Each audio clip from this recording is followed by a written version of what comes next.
అబ్బో ఇక్కడ కేజీ చీరలు కొంటే అర కేజీ చీరలు ఫ్రీ అంట. మంగళ్య షాపింగ్ మాల్, కేజీల్లో సేల్, టన్నుల్లో ఆనందం. గోదావరి భారీ వరదకు పోలవరం జిల్లా చింతూరు ఏజెన్సీ ప్రజలు బిక్కుబిక్కుమంటూ బ్రతుకుతున్నారు. వరదలతో సుమారు 24,000 మంది ఇబ్బందులు ఎదుర్కొంటున్నారు. భద్రాచలం వద్ద తగ్గుముఖం పట్టినప్పటికీ పోలవరం ప్రాజెక్టు బ్యాక్ వాటర్ ప్రభావంతో 37 ప్రాంతాల్లో రహదారులు స్తంభించాయి. 400కు పైగా ఇళ్లలోకి వరద నీరు చేరడంతో బాధితులు తమ ఇళ్లలోని వస్తువులను తీసుకుని సురక్షిత ప్రాంతాలకు తరలి వెళ్లారు. 11 పునరావాస కేంద్రాలకు సుమారు 2,000 మందిని అధికారులు తరలించారు. పోలవరం జిల్లా కలెక్టర్ దినేష్ కుమార్ ట్రాక్టర్పై వరద ప్రాంతాల్లో తిరుగుతూ బాధితులతో నేరుగా మాట్లాడుతున్నారు. ఇక విఆర్పురం ప్రాంతానికి చెందిన ఓ గర్భిణీ మహిళను సమీపంలోని ఆసుపత్రికి కలెక్టర్ స్వయంగా తన ట్రాక్టర్లో తీసుకువెళ్లారు. అవసరమైన వైద్య సేవలు, ఆహారం, తాగునీరు, రవాణా వంటి అన్ని సదుపాయాలు అందించేందుకు చర్యలు తీసుకుంటున్నామని తెలిపారు. వరద ప్రభావం ఉన్నప్పటికీ ఇంటి వద్దకే వెళ్లి పెన్షన్ సొమ్ము అందించే ప్రక్రియను కొనసాగిస్తున్నారు.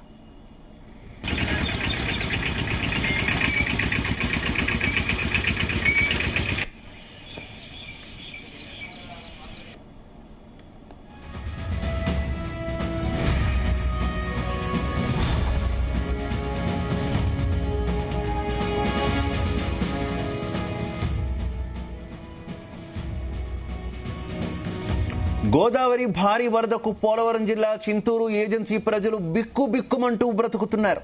వరదలతో సుమారు 24,000 మంది ఇబ్బందులు ఎదుర్కొంటున్నారు. భద్రాచలం వద్ద తగ్గుముఖం పట్టినప్పటికీ పోలవరం ప్రాజెక్ట్ బ్యాక్ వాటర్ ప్రభావంతో 37 ప్రాంతాల్లో రహదారులు స్తంభించాయి.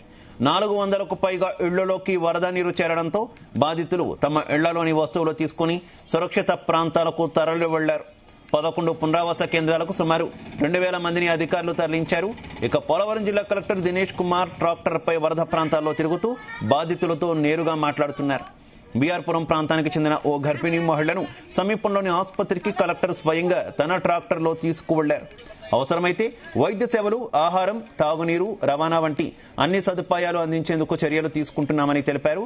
వరద ప్రభావం ఉన్నప్పటికీ ఇంటి వద్దకే వెళ్లి పెన్షన్ సొమ్ము అందించే ప్రక్రియను కొనసాగిస్తున్నారు.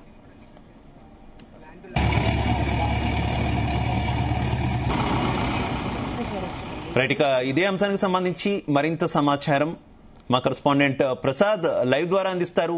ప్రసాద్. శివ, గోదావరి భద్రాచలం వద్ద తగ్గుముఖం పట్టినప్పటికీ కూడా పోలవరం జిల్లా చింతూరు ఏజెన్సీకి సంబంధించి పోలవరం బ్యాక్ వాటర్స్ ప్రభావిత విలీన మండలాలను అయితే అతలాకుతలం చేసిన పరిస్థితి అయితే ఉంది. ఇప్పటికే దాదాపు చూస్తే కనుక 100కు పైగా గ్రామాలు ప్రభావితం అయ్యాయి. 40 చోట్ల రహదారులు దిగ్బంధం కావడం జరిగింది. అయితే ప్రస్తుతం పోలవరం ప్రాజెక్టు నిర్మాణం జరిగిన ప్రాంతం వద్ద ఉన్న బ్యాక్ వాటర్స్ అయితే చింతూరు ఏజెన్సీకి సంబంధించి విలీన మండలాలకు సంబంధించి గ్రామాలను కూడా ముంచెత్తుతున్నాయి. ఇప్పటికే దాదాపు 400 పైగా ఇల్లు నీట మునిగడం జరిగింది. దీంతో అక్కడున్న ప్రజలంతా కూడా తమ ఇళ్లలో వస్తువులు తీసుకుని సురక్షిత ప్రాంతాలకు తరలి వెళ్లడం జరిగింది. 11 పునరావాస కేంద్రాలు ఏర్పాటు చేసి దాదాపు 2,000 మందిని కూడా పునరావాస కేంద్రాలకు తరలించడం జరిగింది. పోలవరం జిల్లా కలెక్టర్ దినేష్ కుమార్ ఆధ్వర్యంలో సహాయక చర్యలు అయితే కొనసాగుతున్నాయి. ముఖ్యంగా చూస్తే కనుక ఇటు రేషన్ తో పాటు నిత్యావసర వస్తువుల పంపిణీ, కూరగాయలు వంటి వస్తువుల పంపిణీ కూడా జరుగుతున్నాయి.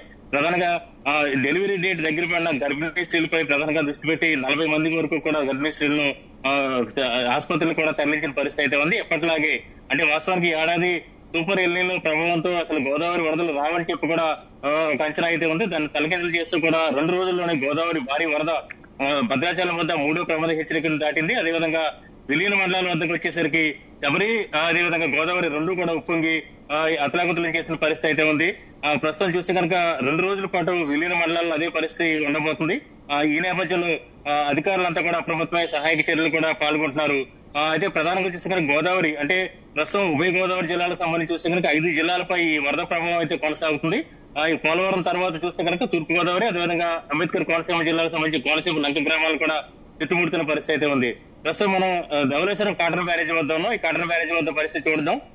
ఏదైతే చూసి కనుక ప్రస్తుతం 2వ ప్రమాద హెచ్చరిక గత రాత్రి నుంచి కూడా కొనసాగుతుంది. మనం చూడొచ్చు, ఉప్పొంగుతూ పరవలు దొక్కుతూ ప్రవహిస్తున్న గోదావరిని చూడొచ్చు. ప్రస్తుతం ఇది చూస్తే కనుక 15 లక్షల క్యూసెక్ల వరద ప్రవాహం అయితే ఇక్కడ ఉంది.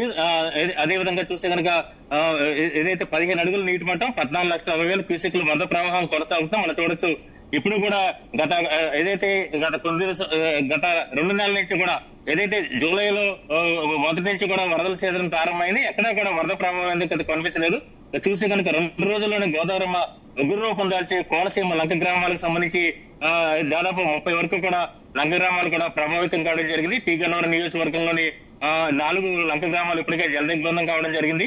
అదేవిధంగా ఐనవేలుకు సంబంధించి ఐనవేలు మండలంలో కూడా కాజ్వే నీట మునిగి, చాకలపాలెం అదేవిధంగా కనకయలంక కాజ్వే కూడా నీట మునిగిన పరిస్థితి అయితే ఉంది. మొత్తమే చూస్తే కనుక ఇటు కోనసీమ లంక గ్రామాలు అయితే రాకపోకలు అయితే పూర్తిగా నిలిచిపోయిన పరిస్థితి అయితే ఉంది. దాదాపు 30 వరకు లంక గ్రామాలు ప్రభావితం కావడం జరిగింది. పడవల్లోనే రాకపోకలు సాగిస్తున్నారు. అదేవిధంగా గోదావరి లంకల్లో సాగు చేసిన కూరగాయల వంటి పంటలు కూడా నీటి మునుగుతున్న పరిస్థితి అయితే ఉంది. అయితే భద్రాచలం వద్ద ప్రస్తుతం మొదటి ప్రమాద హెచ్చరిక స్థాయికి తగ్గింది. అయినప్పటికీ కూడా 2 రోజుల పాటు ధవళేశ్వరం కాటన్ బ్యారేజ్ వద్ద అదేవిధంగా కోనసీమల వద్ద కూడా ఇదే రకంగా గోదావరి వరద పోటు ఉండిపోతుంది.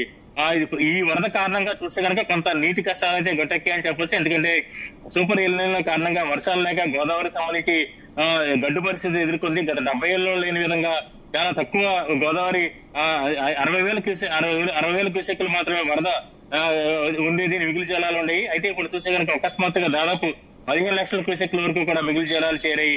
మొత్తమే చూస్తే కనుక గోదావరి వరద ప్రస్తుతానికైతే గత నుంచి కూడా చూసుకుంటే కనుక గోదావరి వరదలు అంటేనే 1986 వరదలు గుర్తొస్తాయి. 30 లక్షల క్యూసెక్ల వరకు కూడా గోదావరి వరద ప్రవాహం ఉభయ గోదావరి జిల్లాల ఊళ్ళను కూడా ముంచెత్తింది. అదేవిధంగా 2022లో సంబంధించిన గోదావరి వరదలు అయితే 27 లక్షల క్యూసెక్ల వరకు కూడా ధవళేశ్వరం కాటన్ బ్యారేజ్ వద్ద వరద ప్రవాహం ఉండి లంక గ్రామాలు కూడా పూర్తిగా ముంచెత్తిన పరిస్థితి అయితే ఉంది. అప్పట్లో పోలవరం కాఫర్ డ్యామ్ కూడా కొట్టుకుపోయిన పరిస్థితి అయితే ఉంది. ప్రస్తుతం గోదావరి వరద అయితే కొంత ఎగువ ప్రాంతాల్లో తగ్గుముఖం పట్టినప్పటికీ కూడా అటు పోలవరం జిల్లా కావచ్చు, ఇటు కోనసీమ లంక గ్రామాలు కావచ్చు పూర్తిగా జల దిగ్బంధం అయ్యాయి. 2 రోజుల పాటు ఇదే రకంగా పరిస్థితి ఉండిపోతుంది. అధికార యంత్రాంగం అయితే అప్రమత్తమై ఇక్కడ సహాయక చర్యల్లో పాల్గొంటున్నారు. ప్రధానంగా ఈ రోజు ఆదివారం కావడంతో సందర్శకుల తాకిడి కూడా ఎక్కువగా ఉండే అవకాశం అయితే కనిపిస్తుంది. ముఖ్యంగా రాజమండ్రి వద్ద కావచ్చు, ఇటు ధవళేశ్వరం బ్యారేజ్ వద్ద కావచ్చు సందర్శకుల తాకిడి అయితే ఎక్కువగా ఉండబోతుంది. దీంతో ఏదైతే ఎవరో కూడా గోదావరి నదిలోకి వెళ్లొద్దని చెప్పి కూడా అధికారులు ఇప్పటికే హెచ్చరికలు జారీ చేస్తారు. రాజమండ్రి వద్ద కూడా గోదావరి ఘాట్లను కూడా మూసివేసిన పరిస్థితి అయితే ఉంది. అదేవిధంగా రాజమండ్రి వద్ద గోదావరి రివర్ ఫ్రంట్ పనులకు కూడా కొంత ప్రమాదకరంగా మారాయి.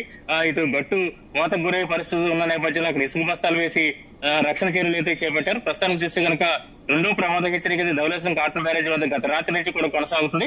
గత 2 గంటల నుంచి కూడా చూస్తే ఉదయం దాదాపు 10 గంటల నుంచి అయితే కొంత నిలకడగానే ఉంది. 14,60,000 క్యూసెక్లు అయితే వరద ప్రవాహం సముద్రంలోకి విడుదల చేస్తారు. దీంతో కోనసీమ లంక గ్రామాలు అయితే ప్రభావితం అవుతున్నాయి. అది ఎగువనున్న పోలవరం ఏజెన్సీకి సంబంధించి చింతూరు ఏజెన్సీలో మాత్రం చాలా దాదాపు 20,000 మందికి పైగా ప్రజలు జల దిగ్బంధంలో చిక్కుని ఇబ్బందులు పడుతున్నారు. వారికి సంబంధించిన సహాయక చర్యలు అయితే అధికారులు చేపడుతున్నారు. శుభ right, okay, thank you Prasad. మళ్ళీ పోయా